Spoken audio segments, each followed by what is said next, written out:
We're here back for another Bellwether Enterprise update with Enterprise Community Partners Vice President of Public Advocacy, Liz Osborn. I knew I was going to mess up that tongue twister of a title there. So obviously we met last week and talked about everything going on in Congress with the Payment Protection Program and the CARES Act and all that. Congress just passed the latest aid package. President Trump signed it today, being Friday, including $484 billion in aid, 310 to small businesses, and some other funds allocated towards hospitals and some testing. So I guess the first question is for you, what does this all mean in the grand scheme of things for small business and, frankly, the entire country? Yeah, I mean, a good question. It's good news for small businesses. So you have 310 billion to replenish the PPP, and that includes 250 billion for the program as it's currently running, which is great because it had run out of funds last we spoke. I think it was Right. just running out. And then in addition to that 250, as the program was regularly running, there's a $60 billion set aside for depository institutions and CDFIs with assets under $50 billion. And so there's, out of that 60 billion, there's 30 billion for those institutions with assets between 10 and 50 billion, and an additional 30 billion for institutions who have assets under $10 billion. So hopefully the idea is that we can kind of spread the money out here and make sure that it is getting to all the different places it needs to get to.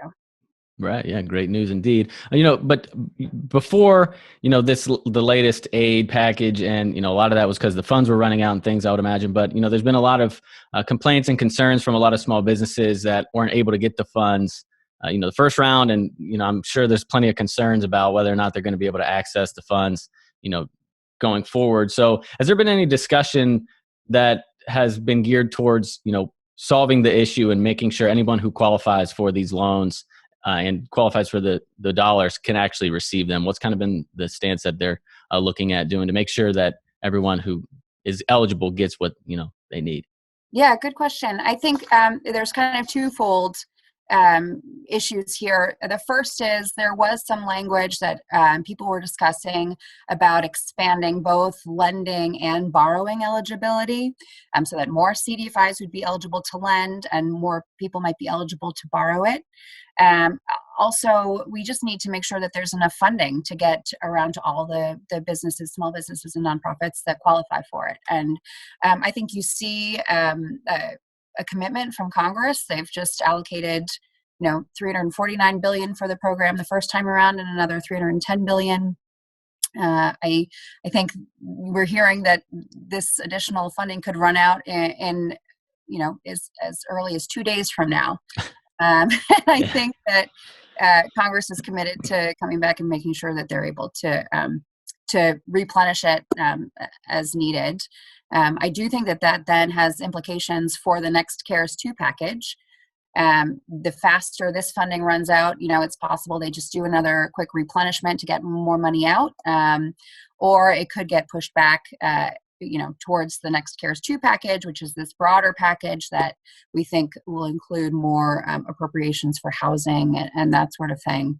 And so it's all a little bit up in the air right now. We need to wait and see how long it takes for banks and the SBA to get these additional funds out the door, and then kind of see where we're at with Congress. Right. And that's kind of my last question was going to be kind of looking ahead, we got this latest package passed and it's signed and, everything's to move forward like it has been, what's kind of to come next? You kind of mentioned, CARES 2 and just, I guess, kind of monitoring what dollars are accessible for these businesses is kind of an ongoing issue that they're going to be looking at. But I guess what is next on the list of things for Congress to kind of address, and what's their main focus looking now on the 24th of April here? Yeah. Well, it's always hard to know with Congress. It's a bit of it can move around a lot and be a little tricky to predict. We had originally thought this kind of CARES 2 broader package, we might see something by April 20th when they were originally supposed to return from recess.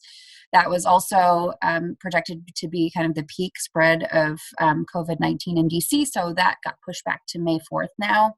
I think that timing is still in flux, but for this bigger package, I do think that Congress needs to all be in town together and able to kind of negotiate some of the stickier points.